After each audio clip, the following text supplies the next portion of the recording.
Assalamu alaikum wa rahmatullahi wa barakatuh. How are you guys doing? I'm joined with a very, very special guest who's very famous in the Arab world and who's also getting involved in things in the English world.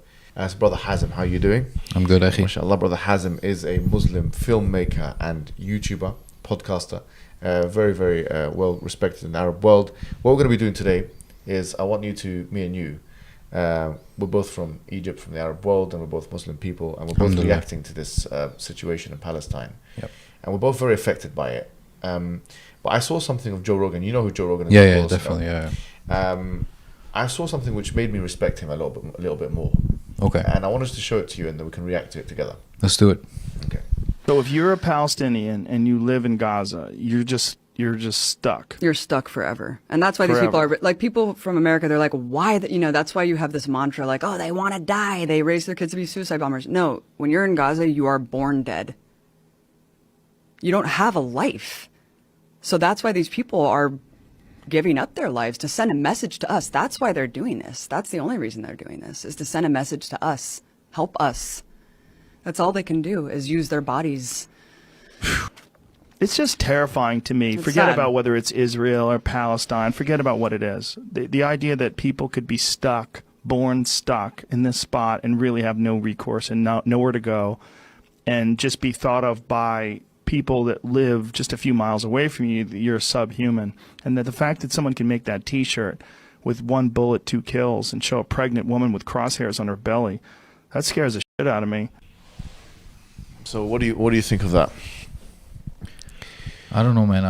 I'm used to asking questions. So, like, what happened to you, for example, on Piers Morgan and stuff, and you talking about Ben Shapiro, and you've talked to Jordan Peterson and stuff. Yeah. So, I think the issue is we get caught up on what these people say, and we're almost kind of looking for them to give us kind of approval or Yeah. So I know what he says is kind of like it does make sense. Yeah. But it's kind of sugar coated a little bit. It's, like Ben Shapiro is like, okay, we listen to him. It makes sense when he talks about LGBT and all that stuff. It's like, okay, this guy says what I want to say. Yeah. But at the same time, he's like, kill these. We have to kill as much and stuff.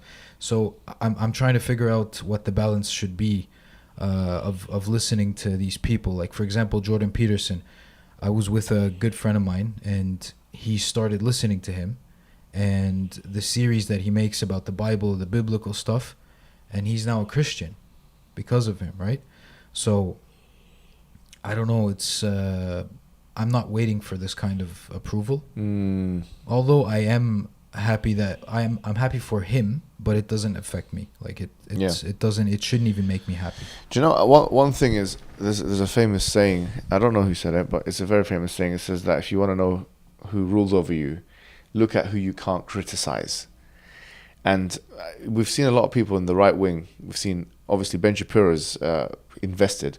Jordan Peterson, you mentioned, who's recently just been coming out and attacking the cause and calling effectively Netanyahu to give them hell or whatever it is, which entails the killing of civilians effectively.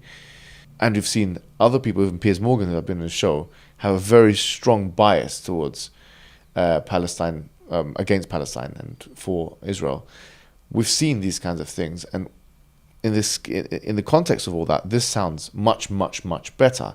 Like, for example, he mentioned subhuman. Right. So he is alluding to the fact that there's dehumanization going on in Israel.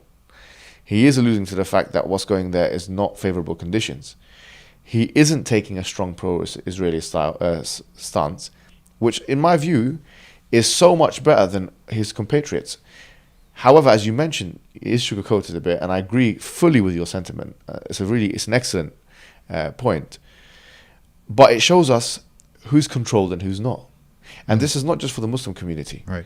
But as people have seen, even with Piers Morgan and Jordan Peterson, I've been analysing their comment sections. I've been analysing everything. And what I found is that it seems to me that it's not just within the Muslim community. People outside of the Muslim community are now considered them to be hypocrites and people that are effectively being paid to say what they're saying. And that is so dishonourable for them.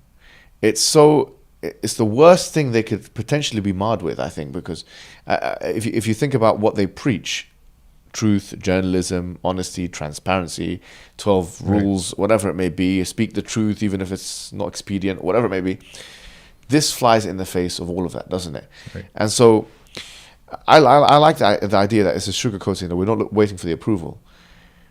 But do you think that sometimes giving these people a little bit of incentive for being brave, effectively, for saying something which they know that it's going to get them backlash with certain members of the community, is something we Muslims could do strategically? I think so.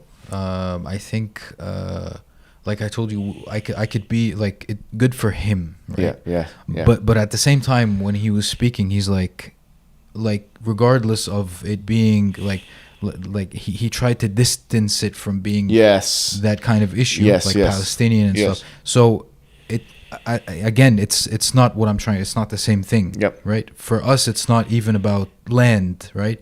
For us, it's a religious cause. It's not just about like these are invaders or anything, right? Like so I know what you're trying to say is, and the part about him being able to say what he wants, like that's what I wanted to ask you maybe about.